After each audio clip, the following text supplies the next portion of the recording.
خود کیا بن جاؤ آپ, اس سے آپ کے اندر سستی پیدا ہوگی. میں جو اپنے واقعات سناتا ہوں, شو مارنا قطعاً نیت نہیں ہوتی, موٹیویشن کے لیے انسان اپنے واقعات بھی سنا سکتا ہے. دیکھو آپ کو میں ایک عجیب بات بتاؤں, 20-25 سال پرانی بات بتا رہا ہوں آپ کو میں, بلکہ اس سے بھی زیادہ. میں نے 20-25 سال سے شربت نہیں پیا ہوگا, شاید ایک آدھ دفعہ کبھی پی لیا ہو, بہت زیادہ 2-4 دفعہ پی لیا ہوگا. یہ جو شربت نہیں ہوتا چینی کے شربت, چاہے وہ روح افزا ہو, چاہے وہ نورس ہو, چاہے وہ کوئی اور شربت ہو, چینی والا کوئی بھی شربت, 20-25 سال بلکہ شاید 30 سال ہو گئے ہوں, مجھے نہیں یاد پڑتا. بچپن سے نہ افطاری میں, نہ سحری میں, نہ کہیں دعوت پہ میں پیتا ہی نہیں ہے, الا ماشاء اللہ کبھی کبھار شاید پی لیا ہو. کیوں؟ کیا مجھے اتنی عقل تھی؟ میں نے کیا یوٹیوب پہ کلپ دیکھے تھے؟ مجھے تو ظاہر ہے کچھ بھی نہیں, بچپن میں انسان کو کیا پتا ہوتا ہے. مجھے یاد ہے میں نے ایک دفعہ افطاری میں شربت پیا تو مجھے محسوس ہوئی سستی. شربت پینے کے بعد مجھے لگا کہ میرا دماغ کیا ہو رہا ہے, ٹن. کراچی میں اس کو کیا کہتے ہیں؟ ٹن.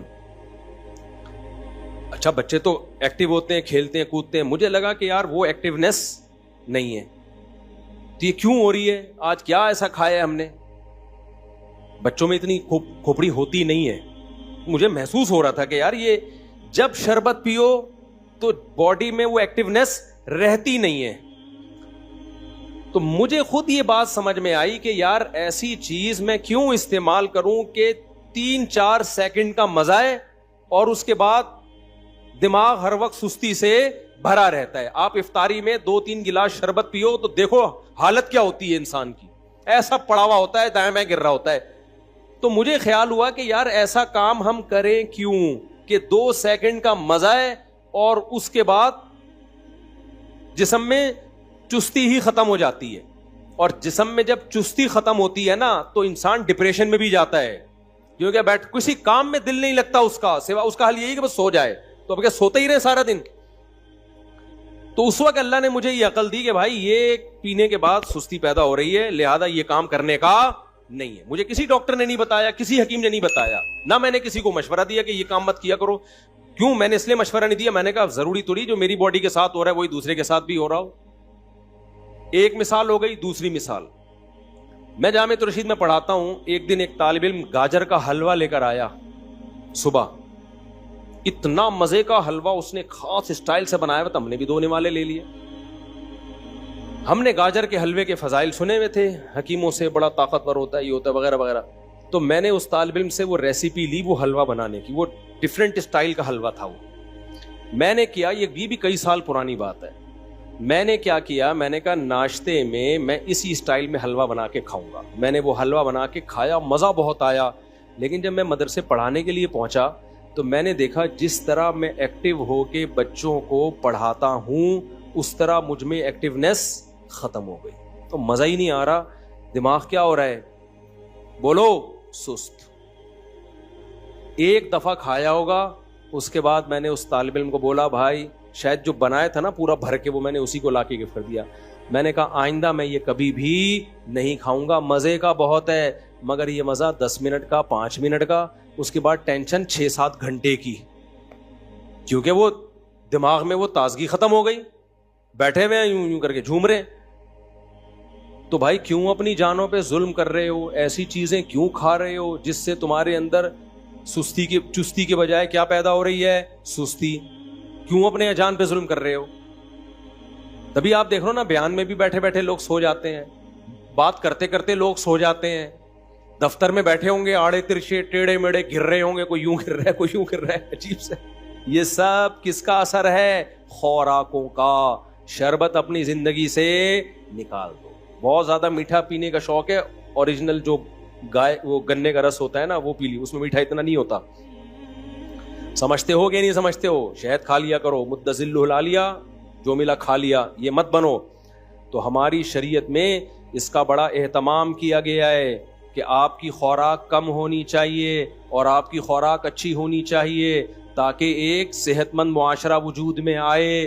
آپ میں جسم بھاری نہ ہو, آپ چست رہیں, آپ میں سستی نہ ہو, تاکہ آپ شریعت کے احکامات کو خوش دلی کے ساتھ بجا لائیں. آپ کا دماغ فریش ہوگا, گھر میں بیگم سے بات اچھے طریقے سے کریں, بچوں سے بات اچھے طریقے سے کریں. اگر آپ کھا کھا کے پھوڑ پھوڑ کے گھی کا ڈبہ بن گئے تو آپ ٹینشن کی ایک مشین بن چکے ہیں.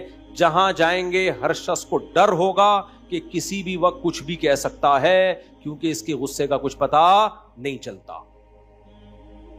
اب آخری بات کر کے بس سچی مچی میں بیان ختم کر رہا ہوں. سچی مچی میں وہ آخری بات یہ, ابھی وقت کیا, یہ گھڑی دکھانا ذرا, ٹائم بتانا کیا ہو رہا ہے, 29 بس. اب سچی مچی دیکھو, اسلام ایک مکمل پیکج ہے نا, تو اس لیے اسلام نے کم کھانے کا عادی بنانے کے پیکج بھی ہمیں دیے ہیں. وہ پیکج یہ دیا کہ روزے کو عبادت قرار دے دیا. ایک تو فرض ہے رمضان کا, اور اس کے علاوہ بھی ترغیبات دی ہیں. قرآن میں جہاں بھی اہل جنت کی اللہ صفت بیان کرتے ہیں وہاں یہ بھی بیان کرتے ہیں کہ التائبون العابدون الحامدون السائحون, وہ روزہ رکھنے والے ہوتے ہیں. آج ہماری سوسائٹی میں نفلی روزوں کا رواج ختم, نفلی روزوں کا رواج ختم. آج میرا موڈ ہو رہا تھا صبح روزہ رکھنے کا, گھر والوں نے بولا نہیں بھائی بیان بھی کرنا ہے, بالکل ہی حالت, یہ گرمی اتنی شدید ہے. تو مجھے خیال آ رہا تھا کہ یار ایسی شدید گرمی ہی میں تو روزہ رکھو گے تو روزے کی عادت پڑے گی. میں نے نہیں رکھا, میں اتنا نیک ہوں نہیں, لیکن خیال یہ آ رہا تھا مجھے. 50% اٹھا کہ سحری کر لیتا ہوں, پھر کہا نہیں, پھر کہا کر لیتا ہوں, پھر کہا نہیں. 10 دفعہ گیا ہوں گا, پھر خیال آیا جمعے کا دن ہے, چھوڑو اتنا لمبا بیان. کیونکہ ابھی جو ہم لوگوں نے 9 محرم, وہ 9 ذی الحجہ کا جو روزہ رکھا نا, اس میں حالت پتہ ہی ہوگا کیا ہوئی ہے. بچے ہمارے اوندھے پڑے ہوئے تھے اثر میں سارے, بہت ہی حالت خراب ہوئی ہوئی تھی.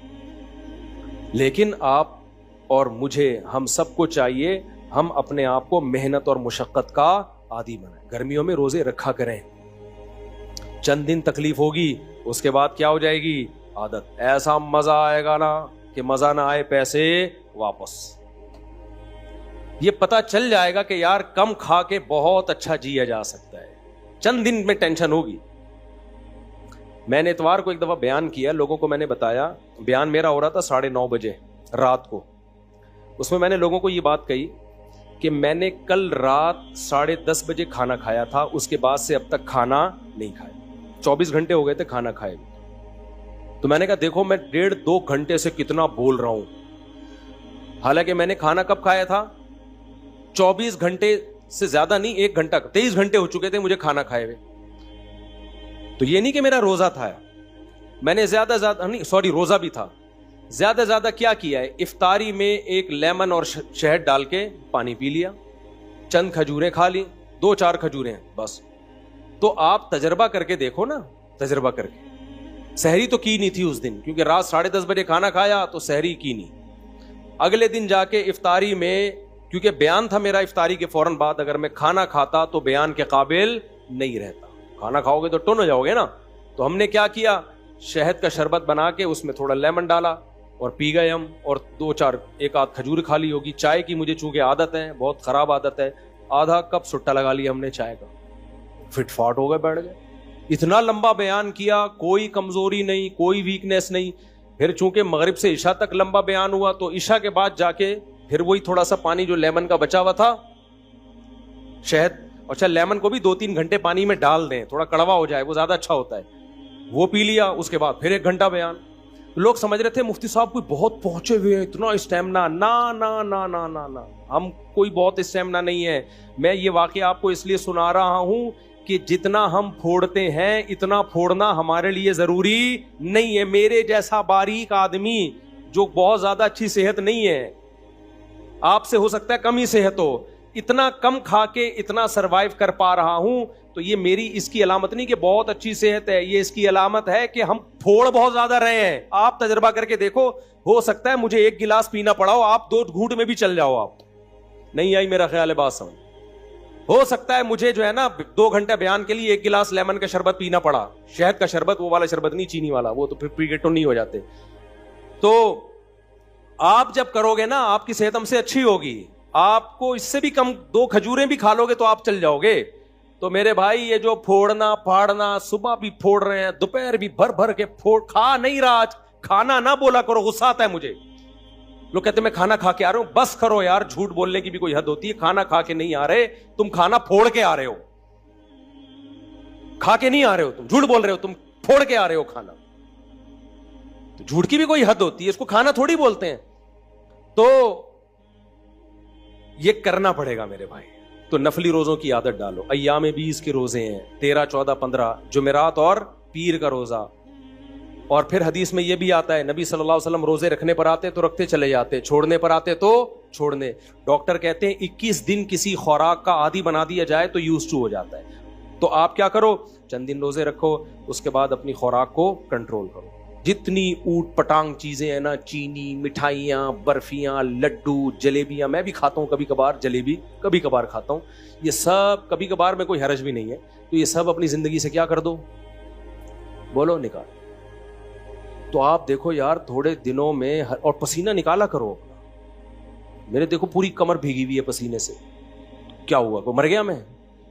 ڈاکٹر پتہ ہے کیا کہتے ہیں, ORS بہت ضروری ہے, اس سے ڈی ہائیڈریشن ہوتا ہے. بھائی ٹوپی ڈرامے ہیں, ہونے تو دو ڈی ہائیڈریشن, عادی بناؤ. تھوڑی سی گرمی لگی ایک دم نمکیات پینا شروع, نہیں یار آپ روٹی کھاؤ گے نا اس میں ہوتے ہیں نمکیات. بہت زیادہ چھوئی موئی بننے کی بالکل بھی ضرورت نہیں ہے. ہاں اس گرمی میں تھوڑا ایک احتیاطاً رکھ لو کہ بالکل ہی مرنے نہ لگے, کہیں ایسا نہ ہو. تو اپنے آپ کو عادی بناؤ میرے بھائی. ہمارا مذہب تعیش پسندی ہمیں نہیں سکھاتا. ہمارا مذہب ہمیں کیا سکھاتا ہے, چستی سکھاتا ہے. اور وہ خوراک کو تبدیل کیے بغیر ممکن نہیں ہے. لڈو پھوڑنے, مجھے مٹھائی کے ڈبے مت دیا کرو اللہ کا واسطہ, میں کھاتا نہیں ہوں. میں مٹھائی کا ڈبہ فوراً کیا کر دیتا ہوں, پارسل کر دیتا ہوں, اپنے دشمنوں کو کھلاتا ہوں. میں جس پہ مجھے غصہ ہوتا ہے میں کہتا ہوں اس کو کھلاؤ. ایسا, یہ میں مذاق کر رہا ہوں, ایسا نہ ہو کسی کو میں نے مٹھائی کھلائی ہو تو وہ بولے اچھا یار مفتی صاحب کو ہم سے دشمنی ہے. تو یہ ہمارے مذہب کا, اس سے آپ میں کنٹرول پیدا ہوگا. مسلمان پوری دنیا میں اسلام کو بدنام کر رہے کھا کھا کے. ہماری صحتیں انگریزوں سے اچھی ہونی چاہیے تھی کہ نہیں ہونی چاہیے تھی؟ ان سے اچھی ہونی چاہیے تھی. نبی نے فرمایا المؤمن القوی احب الی اللہ من المؤمن الضعیف, طاقتور مومن اللہ کو کمزور مومن سے زیادہ محبوب. آپ صلی اللہ علیہ وسلم فرمایا کافر 7 آنتیں بھر کے کھاتا ہے, مومن صرف 1 آنت بھرتا ہے. آج الٹا ہو گیا, کافر تھوڑا سا کھائے گا, مومن کھائے گا نہیں بلکہ پھوڑے گا. صحیح ہے نا؟ تو یہ ہمارے مذہب کا حصہ ہے. کنٹرولنگ پاور جب بڑھے گی نا تو پھر باقی برائیاں بھی چھوٹیں گی آپ سے. کنٹرول ہی نہیں ہے, دسترخوان کو دیکھ کے بہک جاتا ہے تو پھر گناہ کو دیکھ کے بھی بہکے گا. تبھی تو اللہ نے گناہ چھڑوانے کے لیے روزے رکھوائے ہیں کہ تاکہ تمہارے اندر تقوی پیدا ہو. تو اللہ تقوی پیدا کرنے کے لیے کھانا چھڑواتے ہیں کہ جو کمبخت کھانے پہ کنٹرول نہیں کر سکتا وہ نظر پہ بھی کنٹرول نہیں کر سکتا, وہ زبان پہ بھی کنٹرول نہیں, وہ جھوٹ بھی بولے گا. اللہ تعالی ہمیں سمجھنے کی عمل کی توفیق عطا فرمائے. وما علینا الا البلاغ.